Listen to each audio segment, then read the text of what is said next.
Hello, voice check. How do I come in? Can you hear me? Chat testing.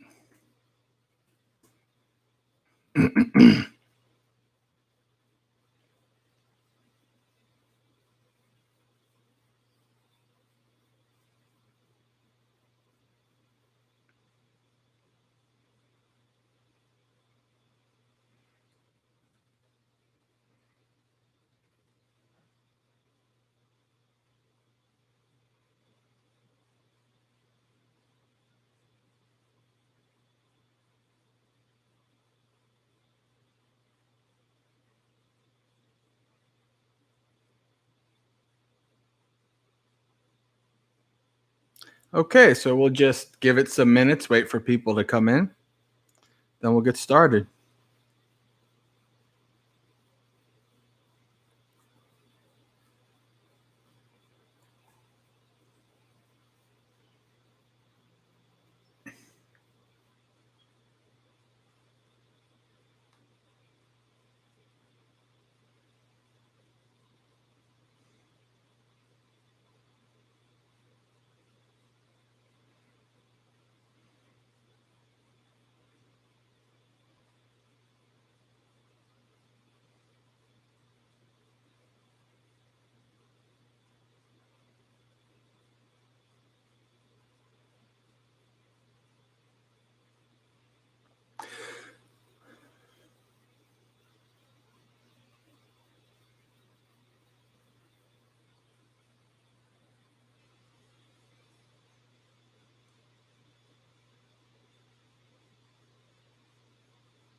Gleam Tech has a fever. Hey, that's good. It's perfect it's a perfect situation to listen to Dhamma, especially our topic today.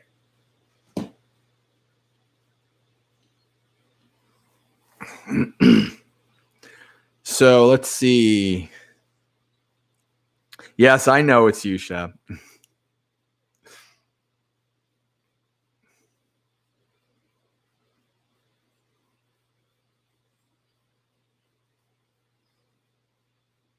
But for the purposes of, people looking at this live stream in the future and following along with the live chat, I just, even if you guys are different on the Discord, I'll use the name that I see. All right.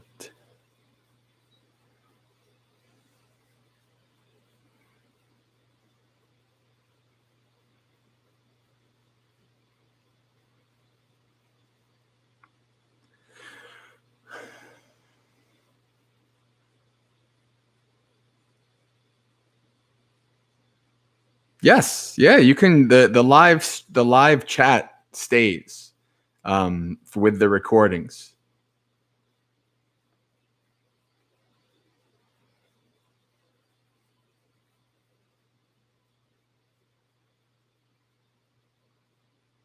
Yep. So people can see all the silly stuff that you guys type in the chat. Or all the good Dhamma that you type in the chat.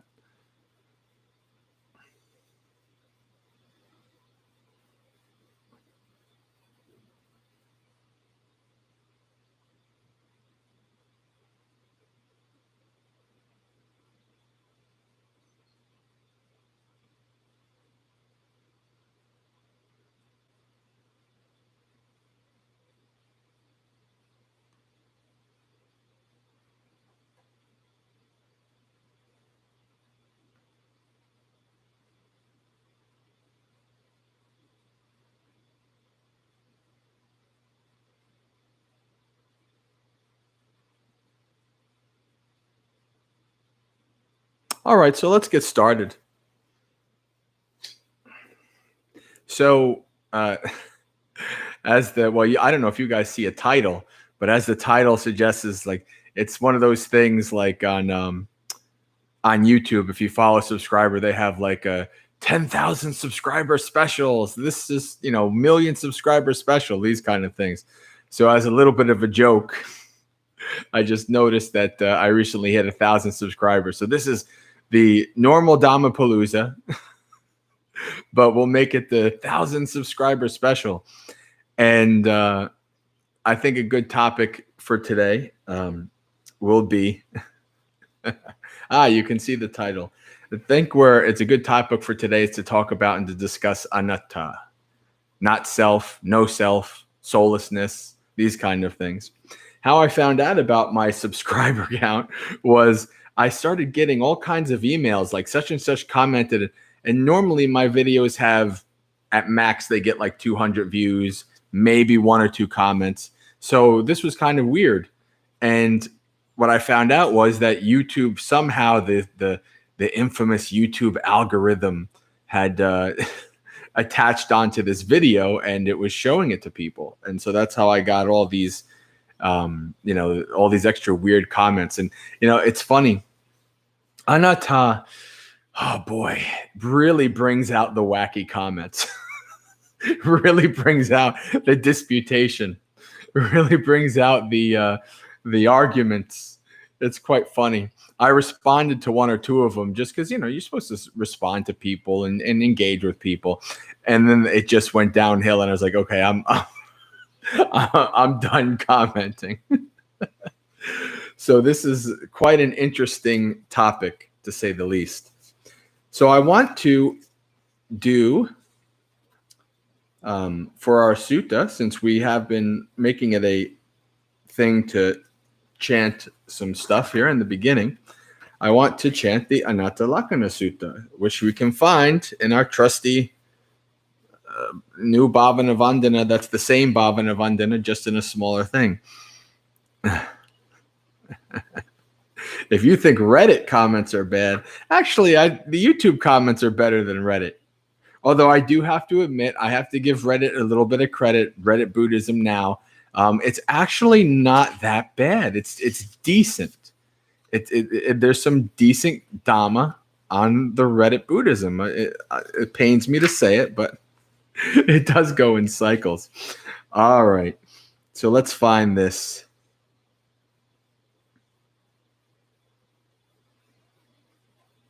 Where am I looking at here?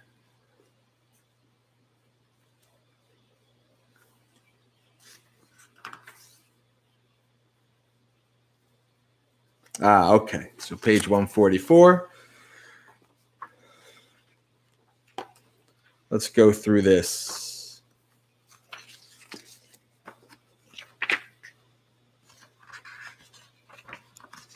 We're not going to go through. Oh, maybe we will.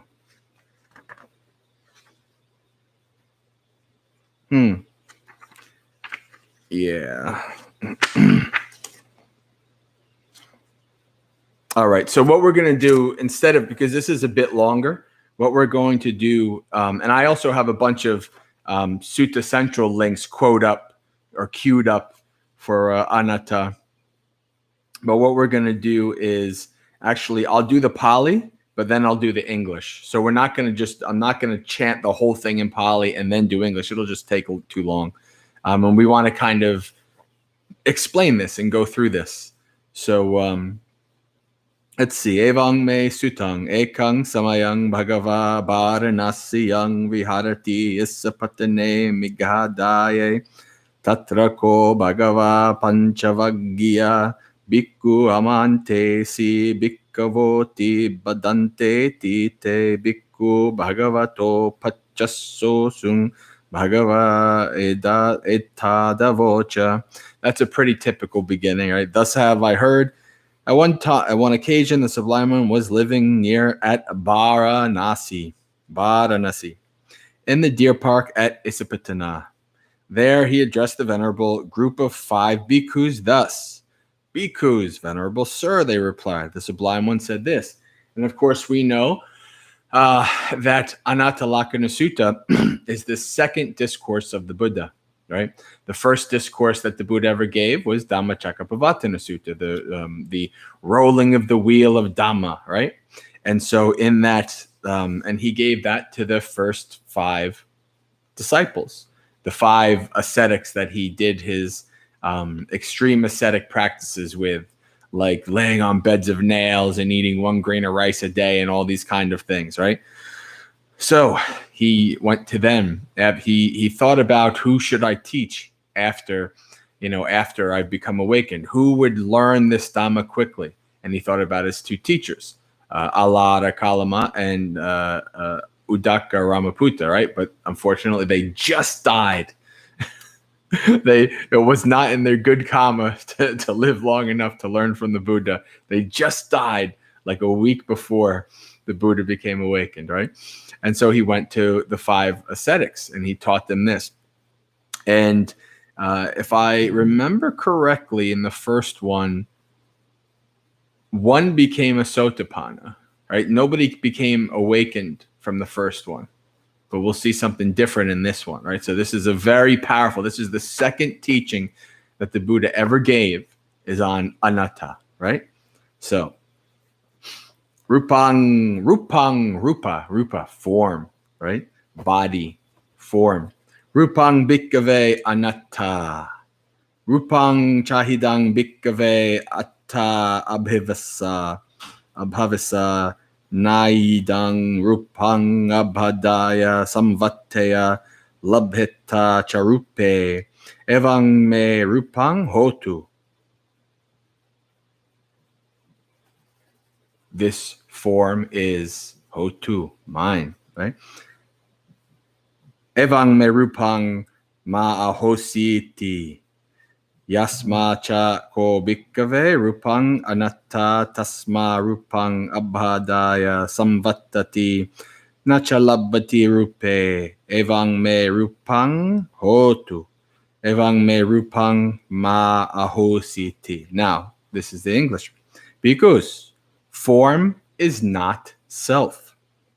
If form were self, then form would not be prone to affliction. And it would be possible to say, let my form be thus, let my form not be thus. Because form is not self, form is prone to affliction. And it is not possible to say, let my form be thus, let my form not be thus. So this is an interesting thing, right? The Buddha is saying, if form were self, if you had some kind of permanent soul with full powers, right? Then you'd be able to say, body, don't be like this. I want my body to be strong and young and, and all these things, right? I command you, body, to be this way. Right? But what happens? If form were self, then form would not be prone to affliction. Right? And it would be possible to say, let my form be thus. So then what is form? Right? So we think, we kind of have this feeling like we have full power and control over this mind and body, right? We think, look, I can do this, I can move around, I can jump, I can do all kinds of things. And the Buddha's like, yeah, you can. But can you do it when it matters? When does it matter? All right. Tell your body not to get old. Tell your body not to get sick. Tell your body not to die. Go ahead. I'm waiting. Right? Yeah, no. Guess what? You cannot say, let my form be thus, let my form not be thus. Right? If it were self, then you would be able to. So this is very important. Bhikkhus, feeling. Now there's a lot of repetition with just the one word being different. So in that the case, I'm not going to read the Pali, right? Bhikkhus, feeling is not self. If feeling were self, then feeling would not be prone to affliction. And it would be possible to say, let my feeling be thus, let my feeling not be thus. Because feeling is not self, feeling is prone to affliction. And it is not possible to say, let my feeling be thus, let my feeling not be thus. Let my feeling only always be pleasurable. Right? I don't like unpleasurable feelings. Even neutral feelings, they're kind of boring. I want pleasurable feelings, right? Because those are fun and enjoyable. And I say only pleasurable feelings in this body.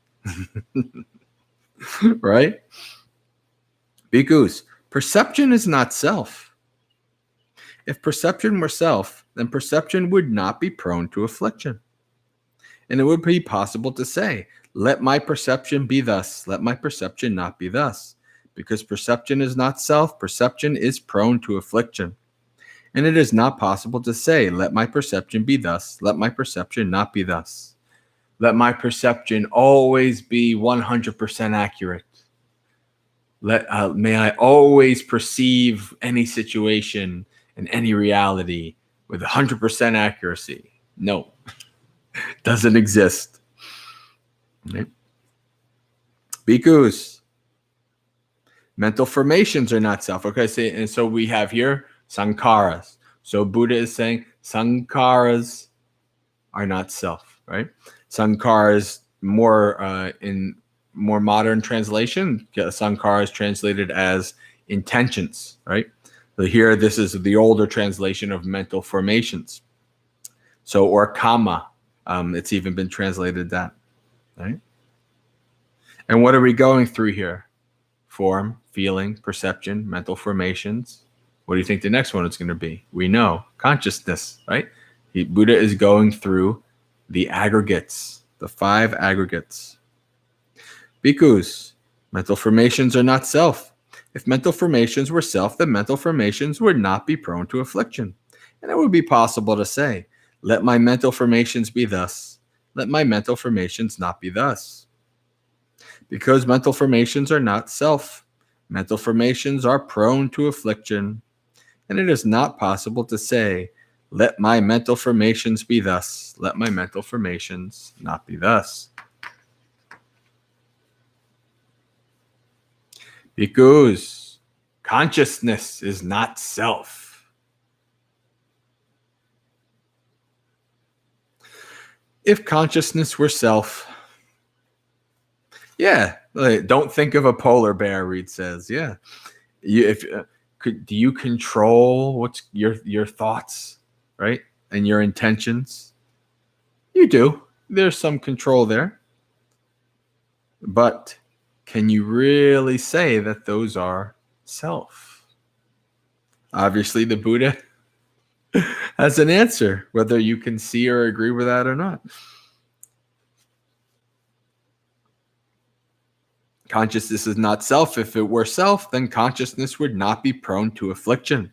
And it would be possible to say, let my consciousness be thus. Let my consciousness not be thus.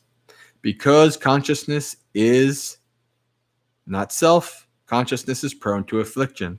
And it is not possible to say, let my consciousness be thus. Let my consciousness not be thus.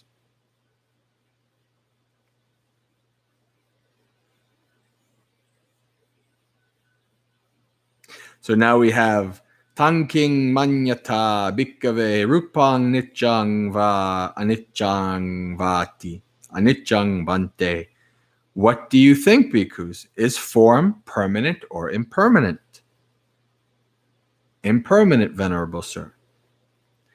Yang pananityang dukkang vatang sukkang vati dukkang bante. Is that which is impermanent, right? And to make it a little bit easier, remember, anicca is also unstable, undependable.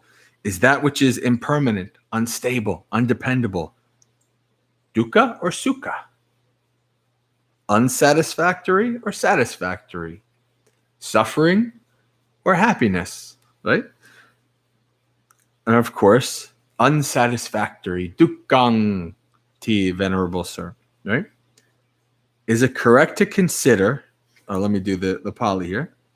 Yang panat nityang dukkang viparanama dhammang kalang no nutang samanupasitong etang mama. See, this is where I messed up in the beginning. What I said when I was reading the Pali, it was wrong. What I said, this is what I was thinking of when I said, this is myself, right? So, etang mama, eso hamasmi, eso mi me atati, right? This is very important. This is, if you want to memorize anything in Pali related to not self, this is what's to memorize, right? This line, right? In English or Pali, both. So you can reflect, you can remember. So, is it correct to consider that which is impermanent, unsatisfactory, and of the nature of changing? This is mine. This I am. This is myself. Is that correct? No, Venerable Sir.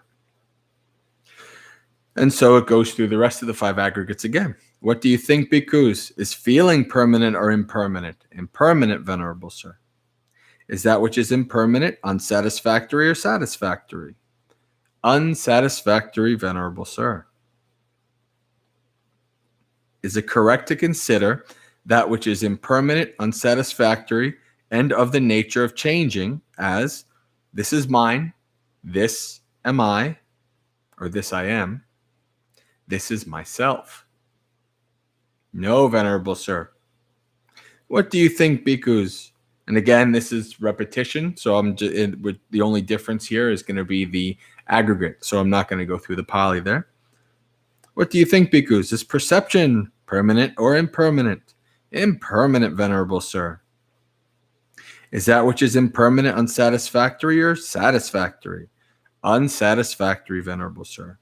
Is it correct to consider that which is impermanent, unsatisfactory, and of the nature of changing as this is mine, this am I, this is myself? No, Venerable Sir. And so we have the same thing for is mental formations permanent or impermanent? Is consciousness permanent or impermanent? Impermanent, Venerable Sir. Is that which is impermanent unsatisfactory or satisfactory? Unsatisfactory. Think about that, right? Think about why the answer is unsatisfactory. Something is impermanent. Something is unstable, right? Something is undependable, right? What do we want in life, right? We want a car that always works. We want a spouse that will always be in love in and will always be with us, right? We want a body to always stay nice and young and healthy, right? We want all of these things. But what happens? All of these things are undependable. All of these things are of the nature to change, right? Unstable, undependable, right? So, of course, when asked, well, is this dukkha or sukha, right? What is this? Unsatisfactory, of course, right? You may enjoy these things for a time, but while you have them, you're worrying about losing them, and you do all kinds of unskillful things so that you don't lose them, and all of these things, right? And what is that? We're suffering. We're suffering when we want something. We're suffering when we have something. And we're suffering when we lose suffering, when we lose something, right? No matter what it is, it's suffering. Oh, I'm falling apart already. There we go. So, this is why the answer here is when the Buddha asks, is this dukkha or sukha? They say, well, it's dukkha. It's unsatisfactory, right?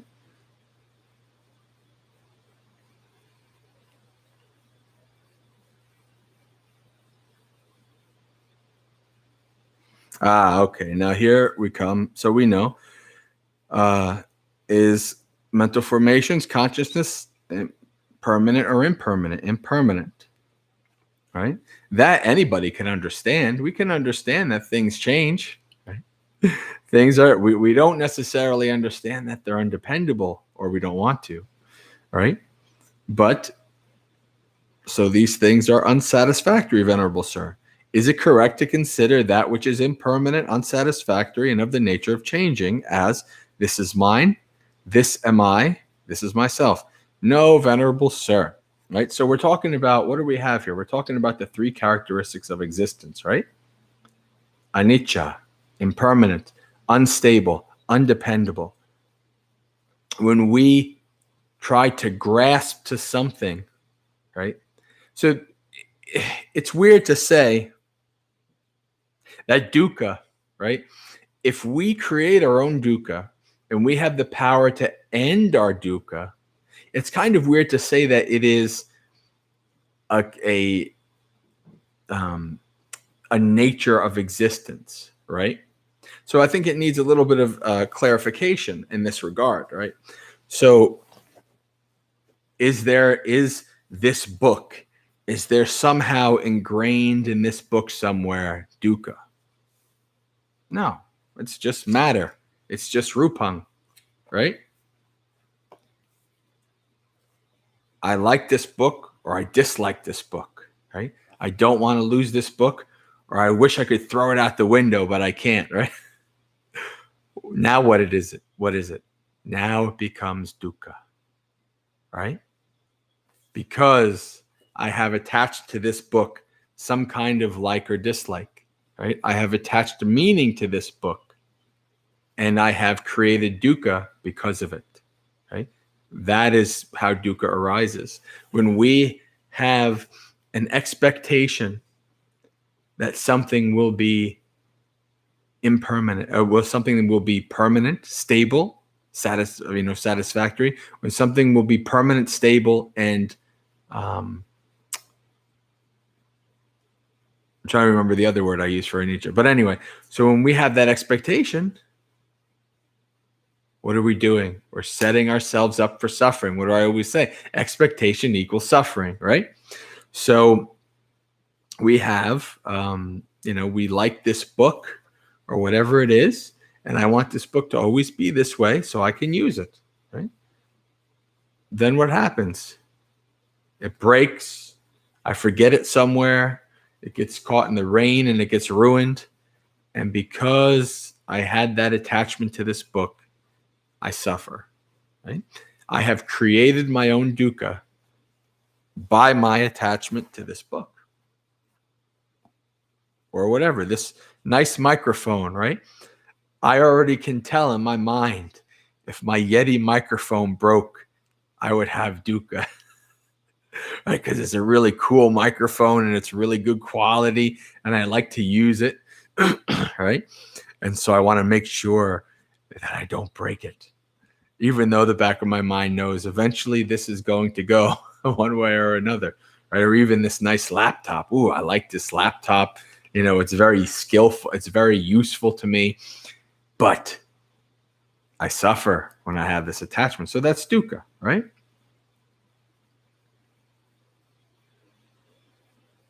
All right.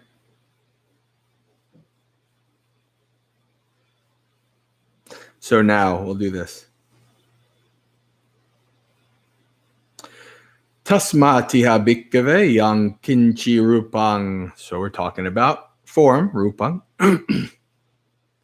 Atita nagata pachupanang.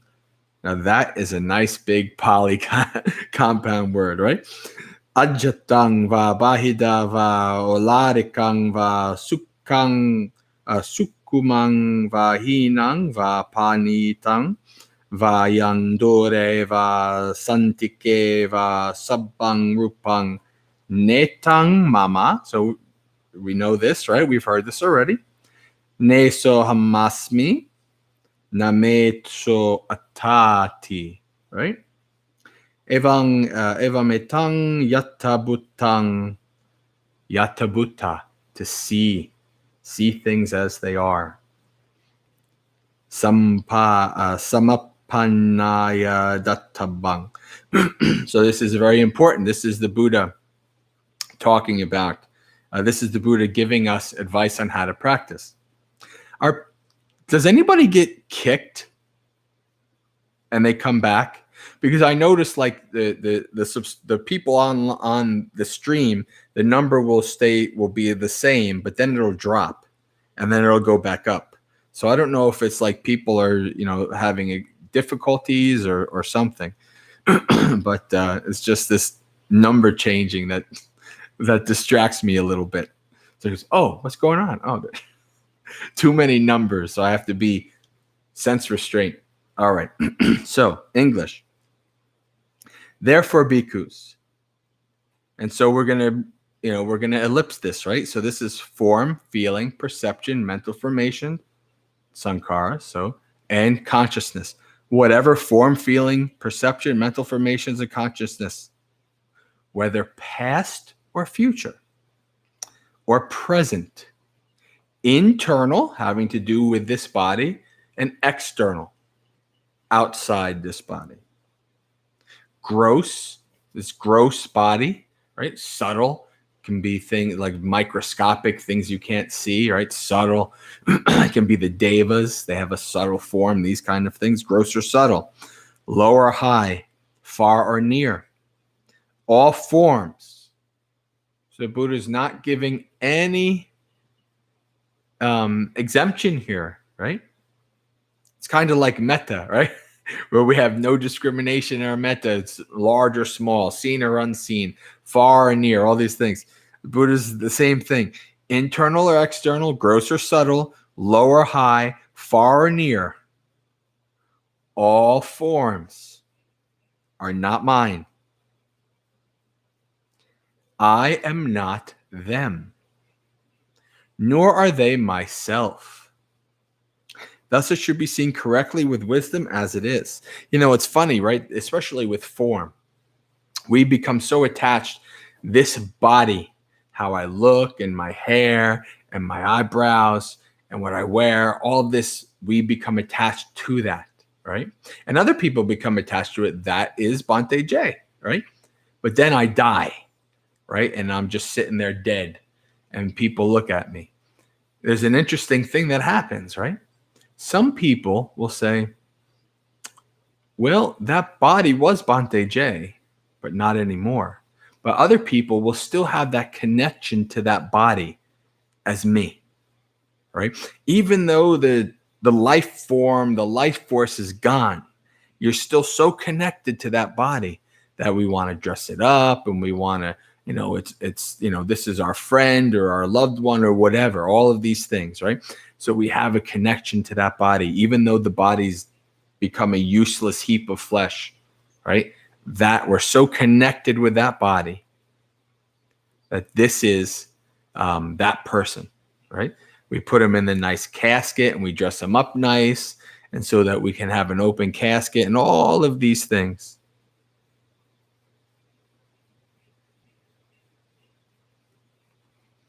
So this is it. This is it, right? This is what the Buddha is saying. This body, not mine, right? I can't do much with it. I can feed it, right? And I can exercise it, like, taking care of a dog, right? Taking care of an animal. I can feed it and I can exercise it. And, I can, allow my, do whatever I can to make sure that this body lives longer and healthier and all these kind of things. But other than that, I have no control over it. This body's going to get old. This body's going to get sick. This body's going to die. But yet this is mine. This is me. Bhante J, this is me. This thing. This is me.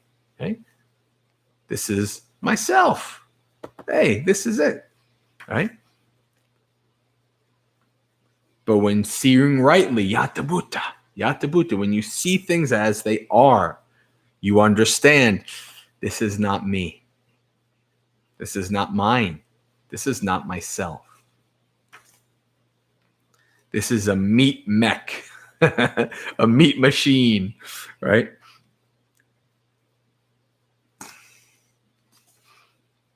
Instead of a robot that you get into and you control, it's a organic machine. And so we know whatever feeling, perception, mental formations, consciousness, internal or external, etc. Right? So now the Buddha explains this, but now we go into okay. Evang pasang bhikkhave sutava arya savako, the noble disciple. Right? Rupasmim pi nabindati. What is nabindati? Nibindati. We know this. All right. Vedana pi nabindati. Sanya pi nabindati. Sankaresu pi nabindati. Vinyanasming pi nabindati. You're becoming disenchanted with these things. Nibindang virajati. Viraga vimuchati. Vimuttasming vimuttang iti jnanang hoti. Kinajati. Vusatang brahmacharyang. Now this is probably my most favorite line in all of the suttas. It's the victory cry of the Arahants. Kinajati. Birth is ended. Vusatang brahmacharyang. The holy quest, the spiritual journey is complete. Katang karaniyang. Done is what is to be done. Na parang ittatayati pajanati. There is no more for this world. There is nothing more to be done. Right? So, perceiving this, what are we perceiving? This is not self. This is not me. This is not mine. This is not myself. These the things that arise in my mind, right? Nothing. There is nothing that is me, mine, or myself. Okay? Perceiving this, seeing rightly, yata bhuta. A learned and noble disciple becomes disenchanted with what? Form, feeling, perception, mental formations, and consciousness. And that disciple, through this disenchantment, becomes dispassionate. And by the absence of passion, free, vimutti. And when viraga is dispassion, viraga. Raga is passion. Right? Viraga, dispassion. So you have nibindati is like you have a favorite toy, but then you don't care to play for it anymore, right? The Buddha uses the example of the kids making sandcastles, right? And while they have the sandcastles, they love the sandcastles and all these kind of things. They take care of it. But when they're done with it, they destroy it. The Buddha says they take it out of play, right? Because they've let go. They have no desire or care for it anymore. They've become disenchanted. This is not as fun as it used to be, right? And when you're disenchanted, are you going to have the passion to do it? You know, let's make another sandcastle. I don't have the passion for that anymore. Sorry, no, viraga, no passion for that, right? And so when you've let go of passion, vimutti, free. You're free from that desire, free from that craving to make sandcastles. No more sandcastles for me, ever, right? You become free. And when free, aware of that freedom, aware what? The noble, the victory cry of the Arahants.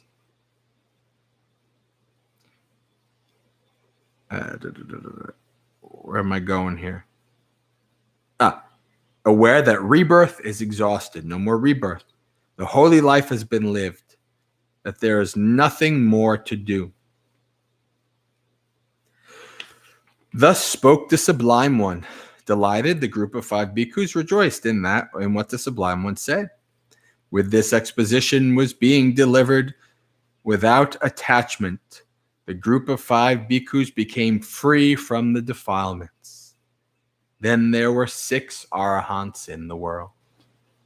So at that point, there was the Buddha and the 5 ascetic disciples, 6 arahants in the world. So that is Anatta Sutta.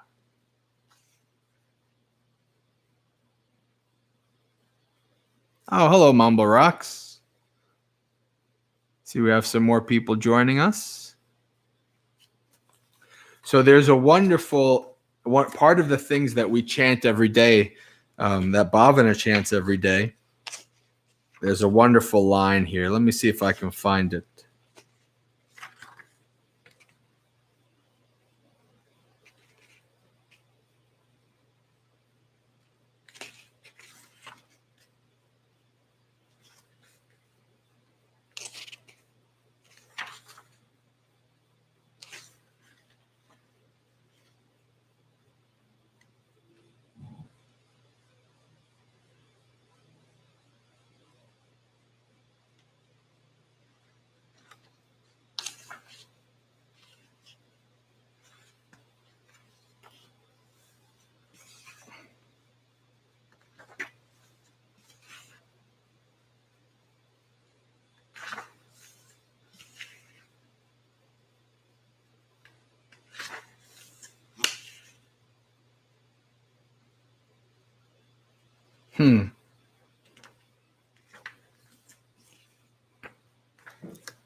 All right. Well, maybe I do.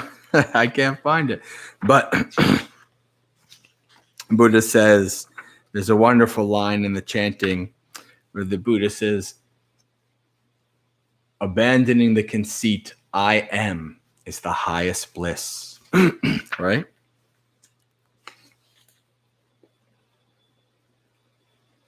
So we have, when somebody becomes a Sotapanna, there's three things, the first three fetters have been eradicated. What? Sakyaditi, identity view. Right? That's one of the first. Then the Silabhata Paramata, which is the understanding that just by doing rites and rituals, that alone you will become awakened. And then Vicikiccha, which is doubt. So there's no more doubt. So what some people misunderstand is that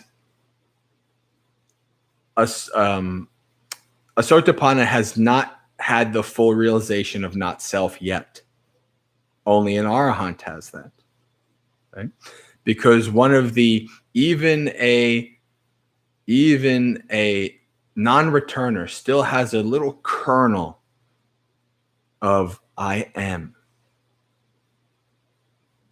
But when one becomes an Arahant, one of the conceits, one of the last five fetters is the conceit I am. So there's this little niggling voice that still says, yeah, I can kind of see that that's not me, and that's not me, and that's not this, and this is not myself, and I can see that. But there's still this I am. There's still something there. There's this spark, this ember that is still there, right? But once you become an Arahant, gone.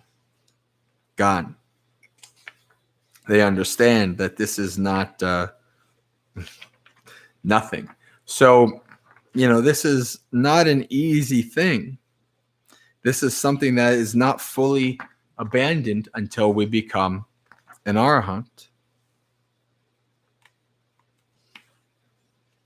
If you guys have any questions or anything, comments or anything you'd like me to clarify regarding not self, you can definitely type those in the chat. I still have other things to read and some other points to make regarding this. And I'll get to those. What time are we at here? All right, so we're just about 45 minutes in. We have plenty of time.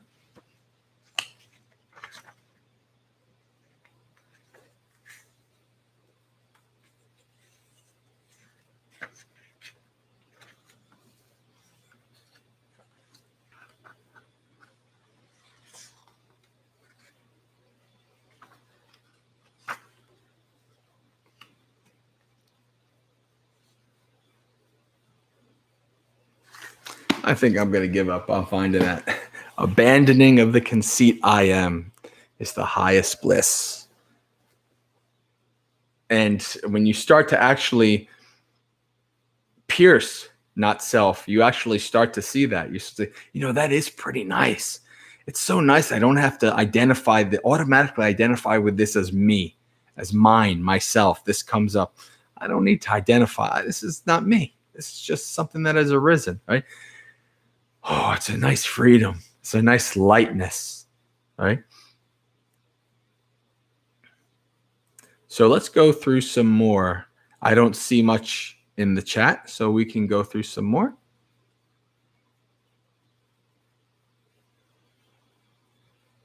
So let's see. We'll do Samyutta Nikaya, and I'll type these in the chat. Right? I am the one who can type links in the chat. I broke out a ton of little suttas. Most of them are very little suttas, and most of them are highly repetitious.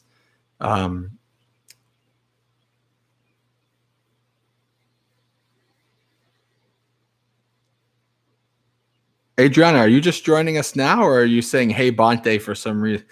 I thought you were with us for a while. But anyway, all right. 35. All right, so not self as conducive to extinguishment. Samyutta Nikaya, number 35.149. So for those of you who don't know how to read that, there's, I believe, 57. I think I might be off on the number plus or negative 1 or 2 maybe. There's, in the Samyutta Nikaya, there's 57 Samyuttas. And so this would be the 35th Samyutta and the 149th Sutta in that Samyutta. So that's how you would know. Like if you went to Sutta Central, you go to Samyutta Nikaya, you go down to 35, then you go down to 149, and then you find it, right? Not self as conducive to extinguishment. It's a very short sutta. Mendicants, I'll teach you a practice that's conducive to extinguishment. Listen, what is the practice? It's when a mendicant sees the eye, that the eye, sights, eye consciousness, and eye contact are not self. And they see that the painful, pleasant, and neutral feeling that arises conditioned by these is also not self. And so, same thing, the 6 senses: ear, nose, tongue, body, mind, thoughts, mind consciousness, and mind contact. Okay?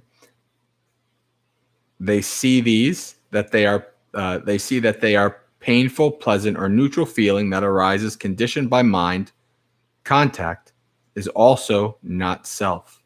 Right? So what we have when the Buddha talks about consciousness, what he usually talks about is consciousness in relation to the senses, right? So what we're talking about here is the phrase is the meeting of the 3 is contact, right? So what is the meeting of the 3? I, forms, I consciousness, right? So when you are conscious, you have this organ called an eye that goes out into the world and sees things, right? It sees a form. The meeting of those 3 is contact, right? So you're contacting this object, right? And so the Buddha is saying that is not self, right? That is not self. Anything that arises from it, you see a contact, maybe you see, a really delicious food, right? And pleasant feeling arises. Or you see, I don't know, somebody threw up and unpleasant sight causes unpleasant feeling arises, right? The Buddha is saying all of that is also not self. Same thing with the ear and hearing, right? Sounds, the nose and smells, odors, the tongue and tastes, the body and tangibles, the mind and the mind objects that arise, thoughts, etc. All of that is not self. Seeing these in this way is conducive to extinguishment. Why? I think this is a perfect time to introduce one of my favorite suttas ever. I know I say that a lot,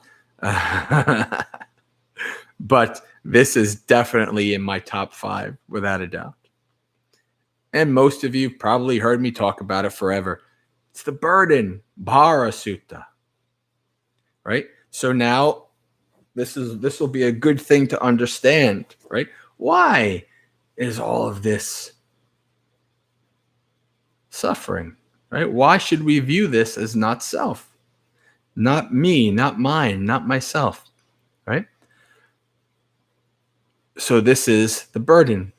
Bhikkhus, I will teach you the burden, the carrier of the burden, the taking up of the burden, and the laying down of the burden. Listen to that. And what is the burden? It should be said, the 5 aggregates subject to clinging. What 5? The form aggregate subject to clinging. The feeling aggregate, perception aggregate, volitional formations aggregate, consciousness aggregate subject to clinging. This is called the burden. So we should understand that this is, and so the Pali word is upadana kanda. Upadana is to cling, to grasp, to fuel, right? You keep fueling your craving, fueling your desires, fueling your attachment to these 5 aggregates, right? So this is the burden. These 5, and what we can remember from the definition of dukkha, right?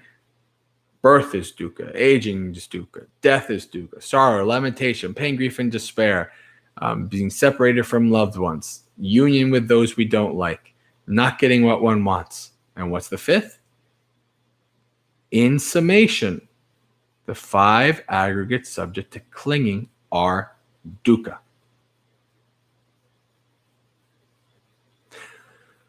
So we pick up this burden. We pick up these 5 aggregates. Are me. They're mine. They're not myself. What do we do in that exact instance? What do?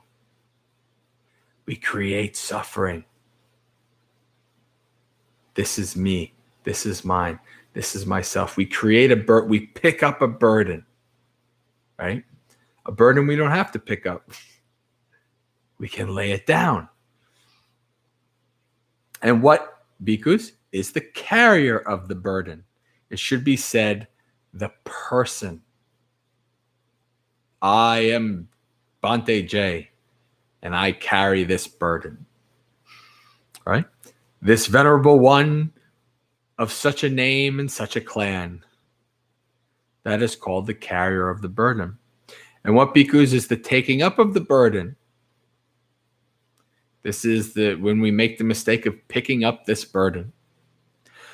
It is the craving that leads to renewed existence, accompanied with delight and lust, seeking delight here and there, that is, craving for sensual pleasures, craving for existence, craving for extermination. So these are the 3 tanha. Right? So it's kama tanha, bhava tanha, vibhava tanha. Craving, thirst. Right? I find this new thing. Man, that person's thirsty. I find it perfect for Buddhism, right? Because tanha, craving, it means thirst. It's an unquenchable thirst. That is our craving, and it's an unquenchable thirst for what? For sensual pleasures, for pleasant experiences and feelings that we like. Unquenchable thirst. So in that case, we are all thirsty, right? So that is taking up the burden, our craving. And what, bhikkhus, is laying down the burden? What do we think?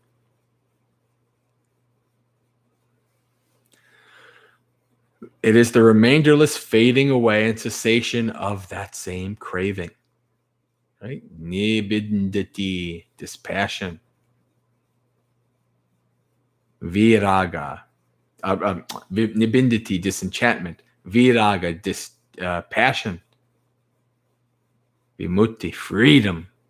That is the laying down of the burden. It is the remainderless fading away and cessation of that same craving, the giving up and relinquishing of it, freedom from it, non-reliance on it. This is called laying down the burden.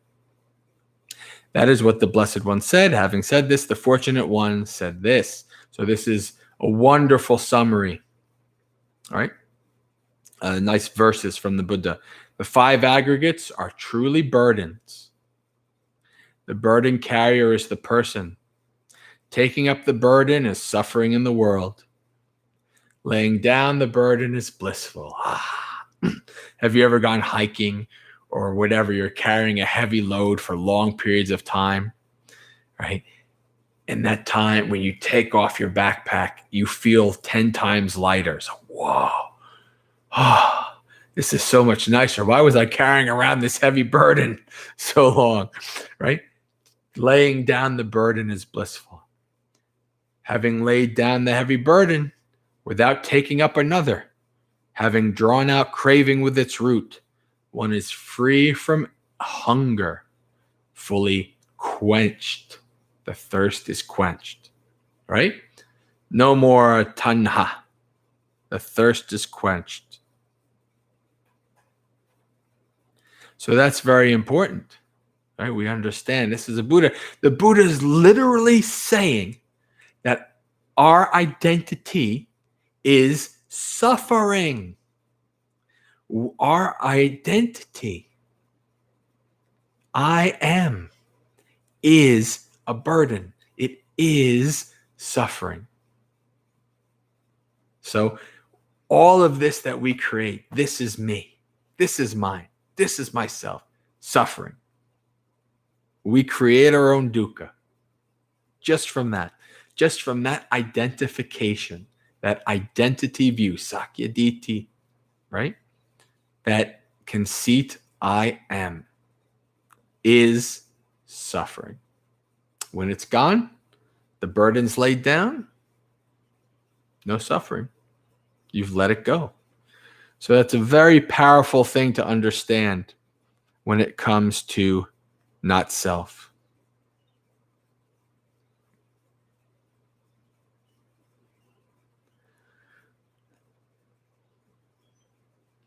And so here, the Buddha is asked in Samyutta Nikaya 2317. It's a small one.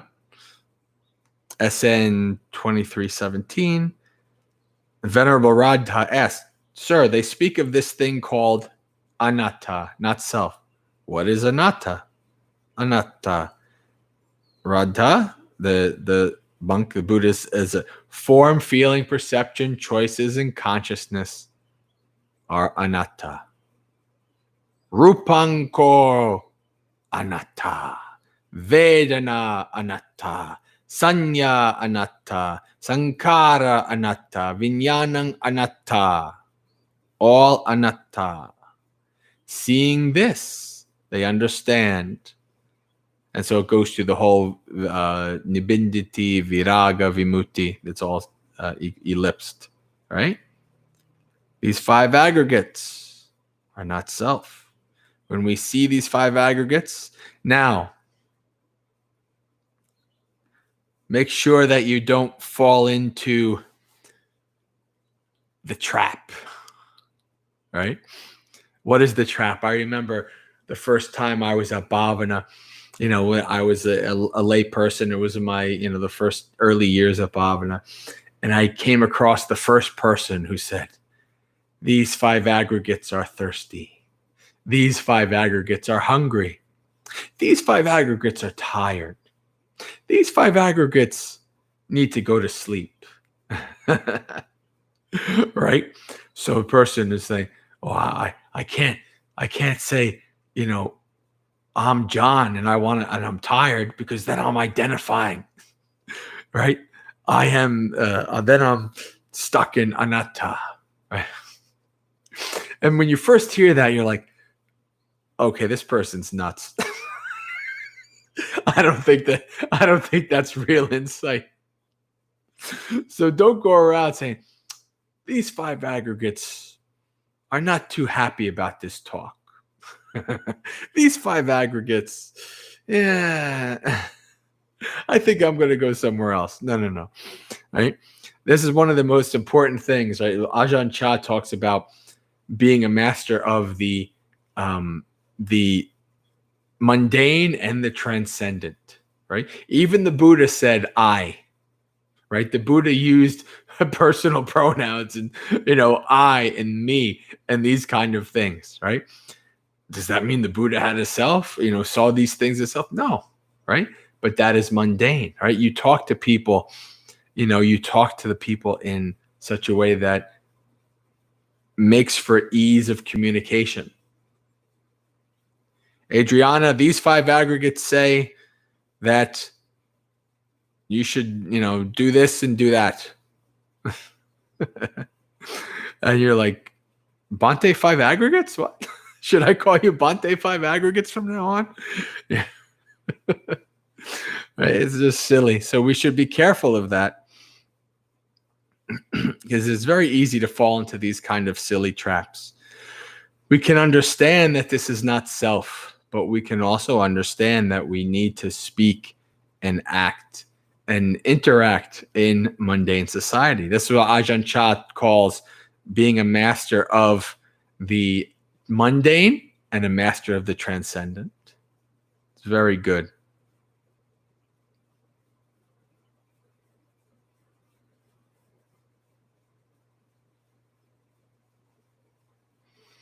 And so here's another sutta. Again, these are all, there's a bunch of them. I'm just going to say what they are. So it's Samyutta Nikaya 2220. So it's 22 Samyutta, 20th sutta.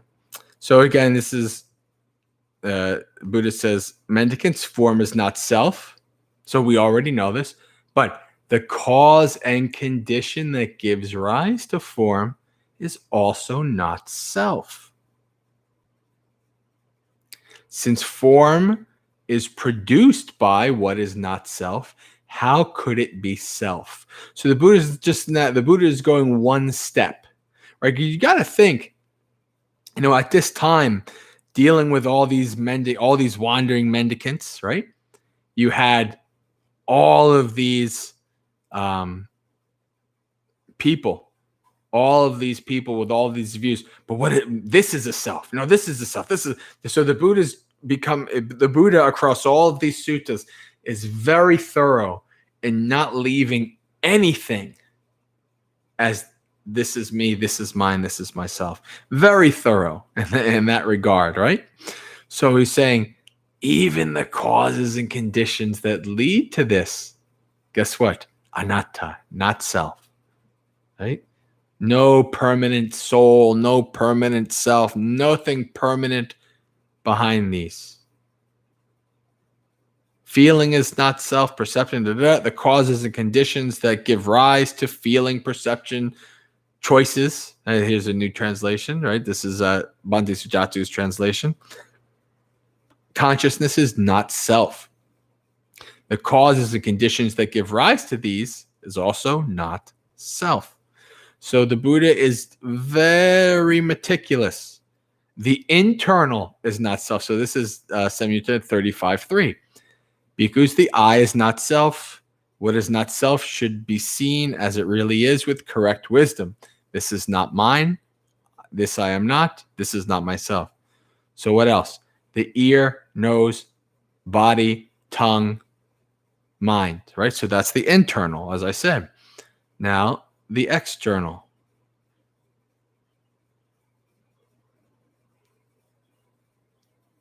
Oh, that's the same thing here. Cause internal. Do I find the internal? The internal. Okay, well, there is a sutta. The next one, the Buddha says, the external is not self. Right? So we know the Buddha's not giving any leeway There's no leeway to find anything as a self. And so you see these things a couple hundred years after the Buddha, there's arguments about, but this is some kind of self. Like, and now you have, like, in modern times, you have like the eternal chitta and things like that. There's always people who are trying to find some kind of thing that is permanent, some kind of essence that is me. But the Buddha doesn't give any leeway for that. Nothing.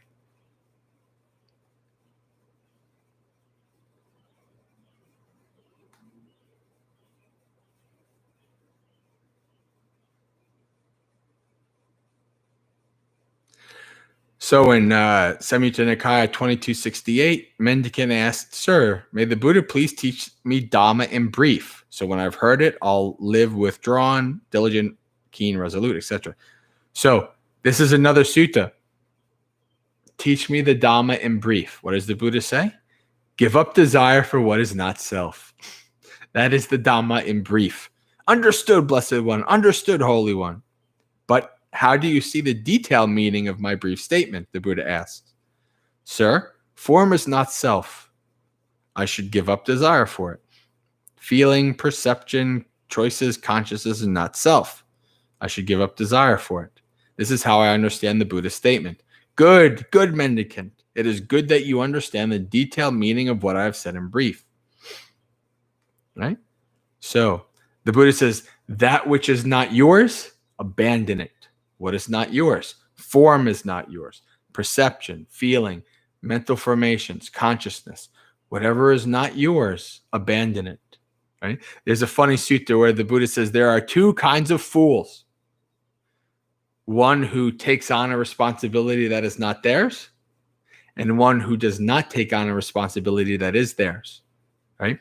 So we are a fool for taking on the responsibility for this form, feeling, perception, mental formations, consciousness. This is mine, me, myself. We take up that burden and we're fools. We're bala.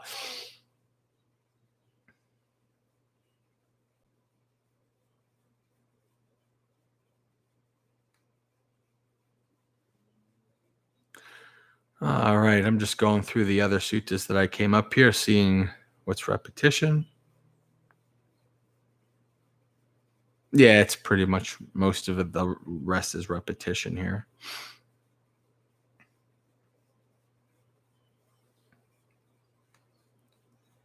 Here's the external. Sight, sound, smells, taste, touches, and thoughts are not self.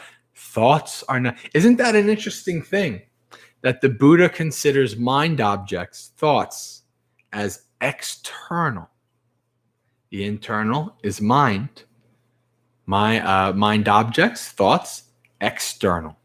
That's an interesting thing, isn't it? Doesn't matter internal or external. It's all not self.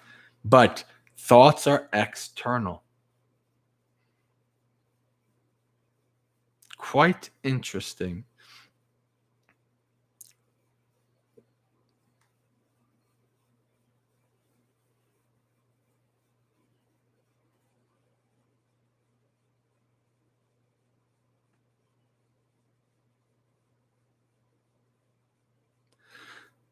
Gleamtech, guilty. We're all guilty. That's why we're not awakened yet.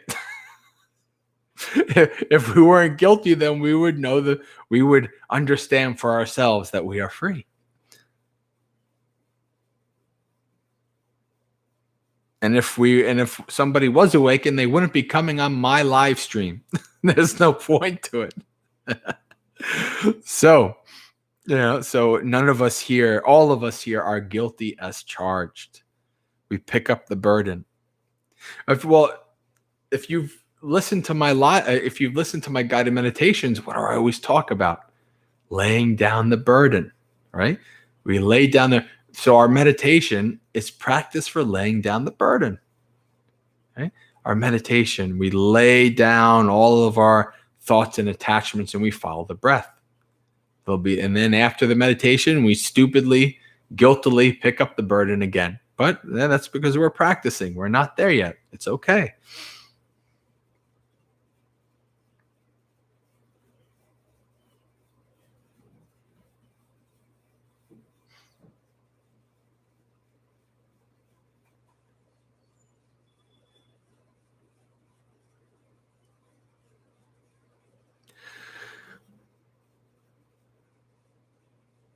Just checking the chat here. So we are at an hour and 11 minutes in. Why don't we do some meditation? Let's do about 20 minutes, huh? And then we'll see where we go from there. If there's no chat and nothing else to do, then we'll end there. But let's do some meditation now.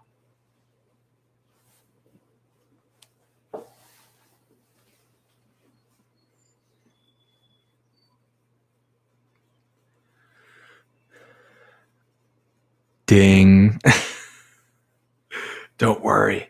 I won't say it loudly and scream and scare everybody.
Lay down your burdens. Put down your world.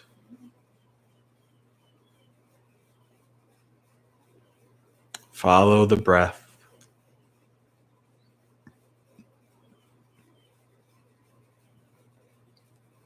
Let the breath lead you to freedom.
I hope I didn't scare anybody. I hope that wasn't too loud. I don't have an actual little bell with me, so I have to what you call it? Improvise. I have to MacGyver.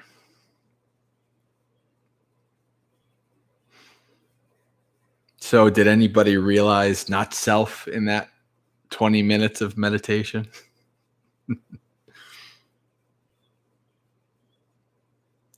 We have a little bit more time. We have a half hour if we need it. So if anybody has any questions, anything that you'd like to talk about regarding our own practice, we can have a discussion.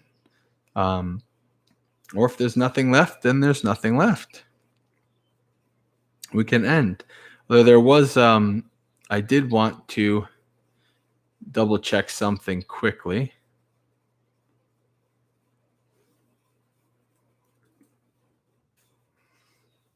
So if you guys have anything to type in the chat, you can type it in. And I'm just going to look at something on my Dhamma compendium here.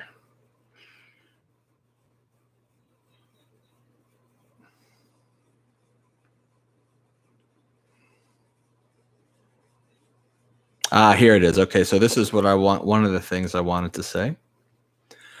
So, bhikkhus, whatever is not yours, abandon it. When you have abandoned it, that will lead to your welfare and happiness. And what is it, bhikkhus, that is not yours? We've already covered this ground. Form is not yours. Abandon it. When you have done so, it will lead to your welfare and happiness for a long time. Feeling, perception, mental formations, consciousness is not yours. Abandon it. When you have abandoned that, it would lead to your welfare and happiness.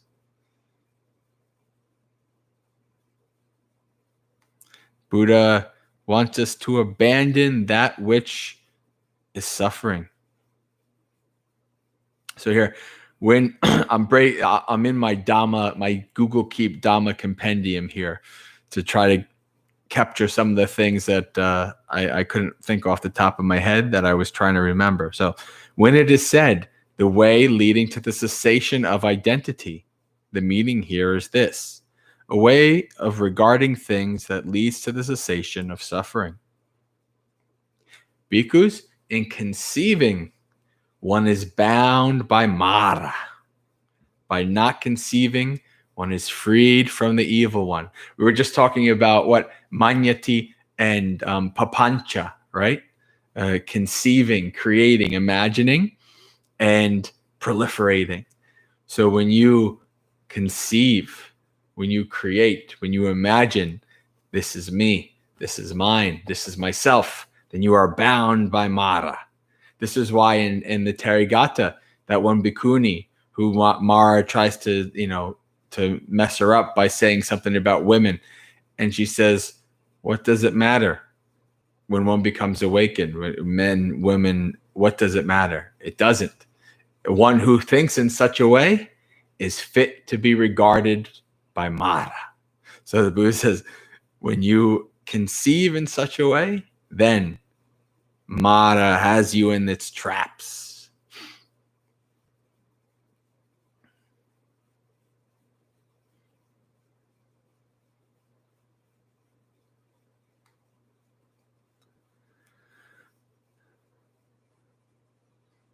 Oh yeah, another one that says when the Buddha talks in some suttas, one of the phrases he uses is when somebody has become awakened, I-making, mind-making, and the underlying tendency to conceit no longer occur within. That's for an awakened one.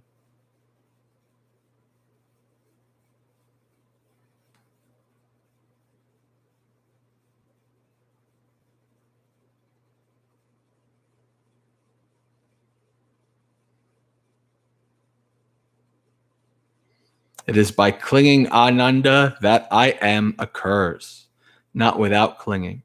And by clinging to what does I am occur, not without clinging? It is by clinging to form that I am occurs. Clinging to the 5 aggregates. Any kind of form, we know this. We've covered pretty much all of these.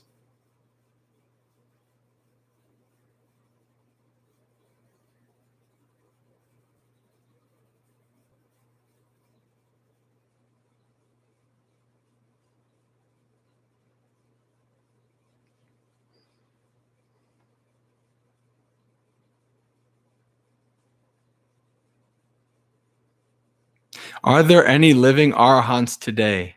Sure. I don't know who they are or where they are, but yeah, I believe there are living arahants today. Some of them might be teaching, some of them just might be chilling, just waiting for the life force to end.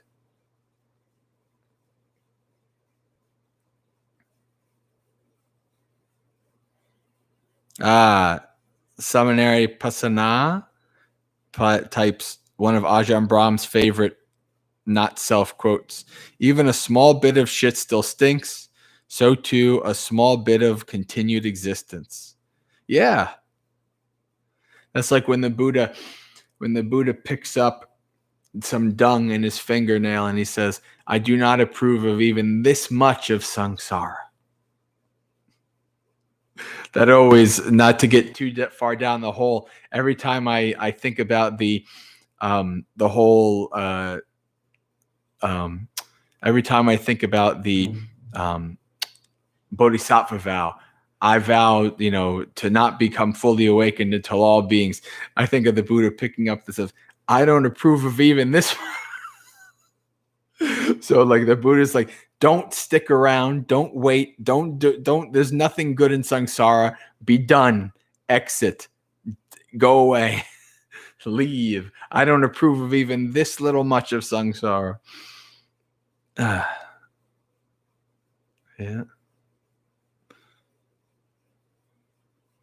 All right.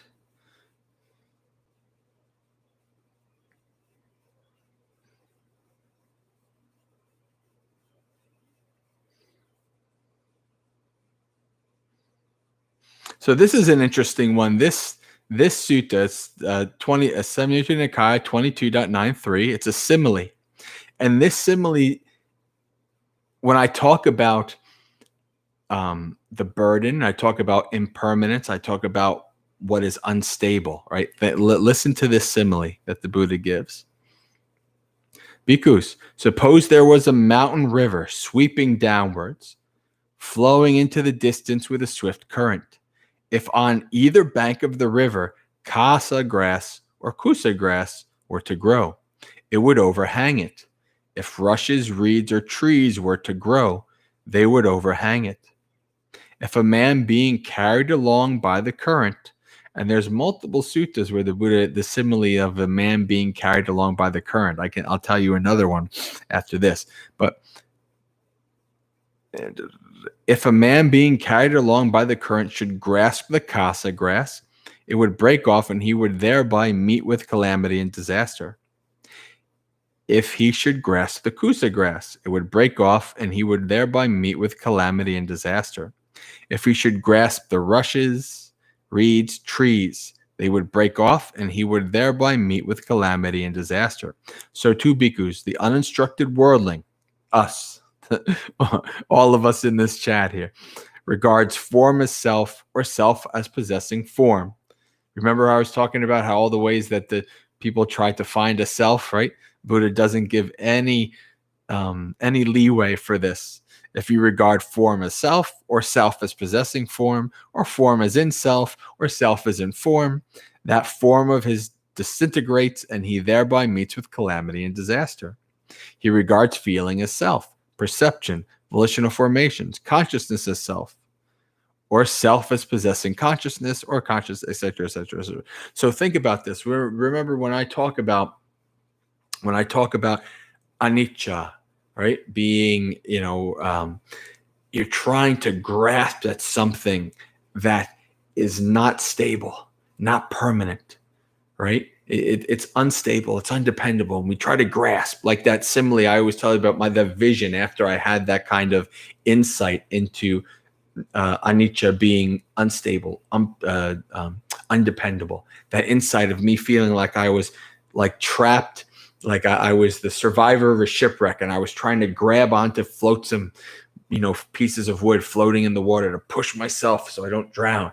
And every time I did that, it would break, right? And I'd go back under the water. So this is the same exact simile. This is what it is. You're rolling down the stream and you're trying to grasp to things at the bank. And what's happening? It's all breaking. It's all slipping through your fingers, right? And if you do that, that's what that is. If you said, this is me, this is mine, this is myself, you are grasping at those straws, and those kusa and casa grass and all these things, they're unstable, they're undependable. You're going to be lost and you're going to float down the river.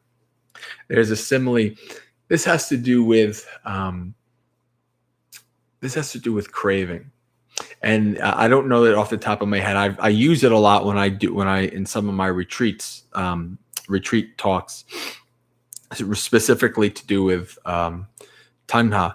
But there's the Buddha says that it is as if like flowing, going with your sensual desires and running after sensual pleasures is like a person floating in a river, just going with the flow. And upcoming in the river is a fall, a deep fall that the person's going to get killed. And there is a man on the bank who says, be careful of that, be careful of that. Well, in that simile, the person on the bank is the Buddha saying, be careful, don't go along with the flow, go swim against the stream. Because if you go too far down the flow, along the go with the flow, there's nothing that's going to stop you from suffering. All the kusa and the casa grass and all that stuff, no good. Nothing to hold on to, nothing to grasp, right? Thank you, Samanari Pasana. Good to see you. Have a good night. Oh, no, wait. Good morning, right? Australia. You have duties to do, such as chanting and such, right? Well, thank you for coming on briefly.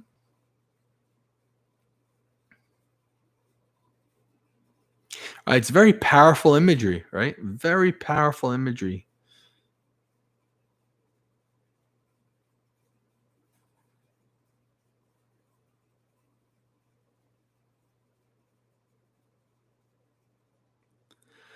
Another one, the Samyutta Nikaya 35-101. Same way, whatever is not yours, abandon it. When you have abandoned it, it will lead to your welfare and happiness. What is not yours? The eye is not yours. Ears, nose, tongues, body, mind, eye consciousness, right? Eye contact. None of that is yours. None of that. Abandon it, and it will be for your benefit for a long time. Here we go. Now, this is wonderful, right? This is Samyutta Nikaya 4.127. The noble ones have seen as happiness the cessation of identity. This view of those who clearly see runs counter to the entire world. What others speak of as happiness, the noble one says is suffering. What others speak up of suffering, the noble ones know as bliss. Is that not perfect? Is that not beautiful, wonderful? The noble ones have seen as happiness the cessation of identity. I'm going to copy that in the live stream so that anybody who likes it, they can see it there. Oh, too many words. What is this, Twitter? I have a 200 word limit. Dang it. Or 200 character limit. All right. Let me see here.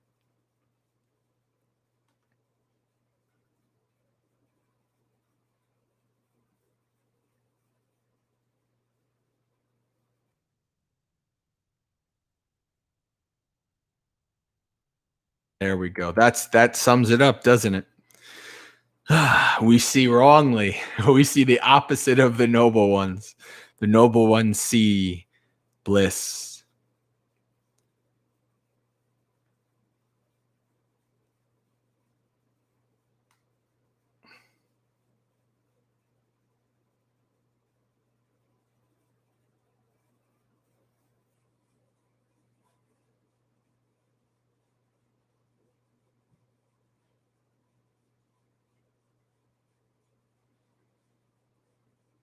Here's another one. Friend Sariputta, it is said, identity, identity. What now is identity? These 5 aggregates subject to clinging have been called identity by the Blessed One.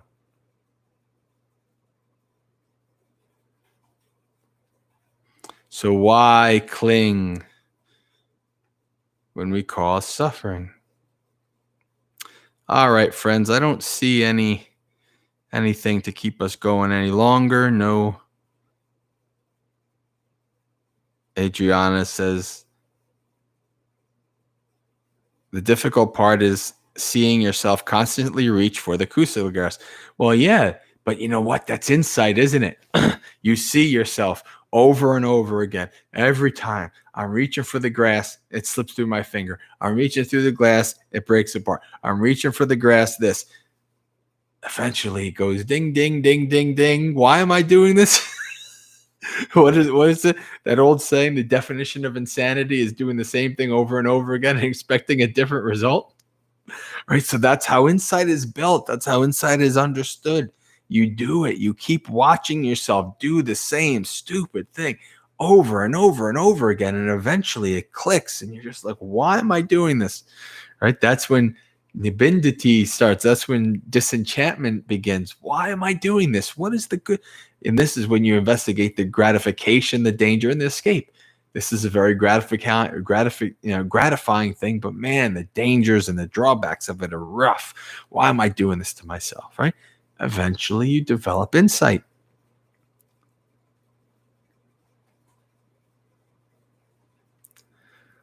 All right.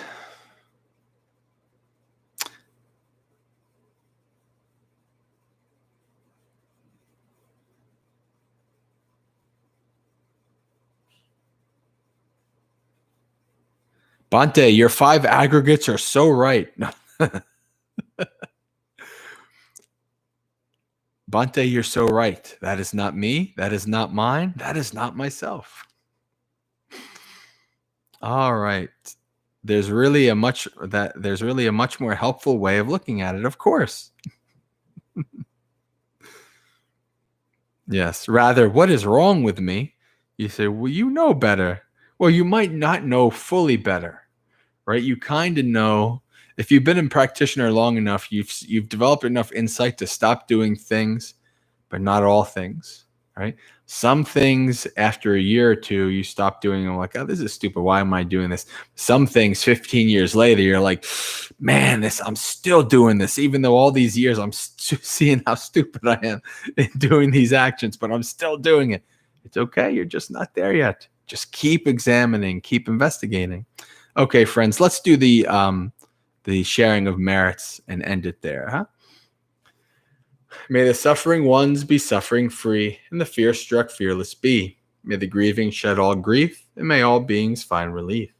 May all beings share this merit that we've thus acquired for the acquisition of all kinds of happiness. May beings inhabiting space and earth, devas, nagas, and yakas of mighty power, share this merit of ours. May they long protect the Buddha's dispensation. Sadhu, sadhu, sadhu. Right? There you go. Okay. Okay, friends, until next time, Sukhihotu, may you be happy, practice well, and be well. Stream is ending in 5, 4, 3, 2, now.